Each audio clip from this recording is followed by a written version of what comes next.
একটি কর্মসূচির ঘোষণা ছিল মথার যুব সংগঠন, পুলিশ অনুমতি দেননি। কিন্তু প্রকারান্তরে কংগ্রেস বিধায়ক সুদীপ রায় বর্মণের বক্তব্য ছিল যেদিন সেই কর্মসূচি যাতে স্থগিত রাখা হয়, অনুমতি না দেওয়া হয়। বিষয়টি আপনারা কীভাবে দেখেন?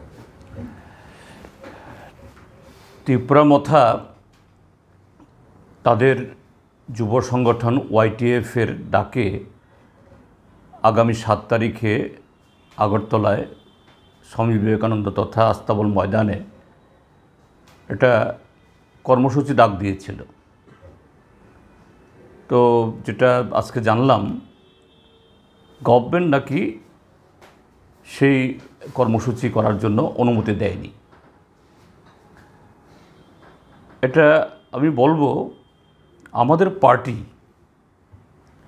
যে গণতান্ত্রিক ব্যবস্থায় সমস্ত রাজনৈতিক দল তাদের গণতান্ত্রিক অধিকার তারা যাতে ভোগ করতে পারে এটা সুনিশ্চিত করা দরকার।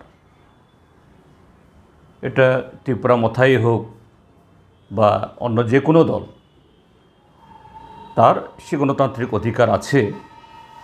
এভাবে সরকার তাদের এই কর্মসূচিতে বাধা দেওয়া এটা ঠিক হয়নি, এটা মোটেও উচিত নয়, এটা সমর্থন করি না।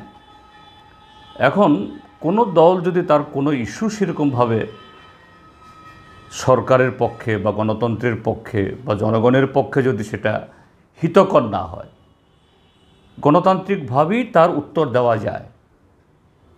কিন্তু কাউকে যদি এইভাবে জব্দ করে দেওয়া হয়, এটার ভুল বার্তা যায়, এটা ঠিক নয়। আর দ্বিতীয় যে প্রশ্নটা, এটা আমি দেখেছি সেদিন এই কংগ্রেস দলের নেতা এই মাননীয় সুদীপ রায় বর্মণ মহোদয়, তিনি বলেছেন, সরকারের কাছে অনুরোধ করেছেন এই কর্মসূচি যাতে হতে না দেওয়া হয়। এই কর্মসূচি হলে পরে সেখানে একটা গোলযোগ তৈরি হবে।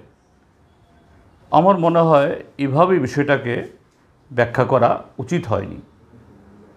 কেননা ত্রিপুরা মথা আজকে এই সরকারের শরিক দলের অন্যতম। তো সরকারের থেকে তারা এই কর্মসূচি থেকে তারা সেরকম কোনো আইনশৃঙ্খলার অবনতি ঘটাবেন এটা অন্তত আমার মনে হয় না।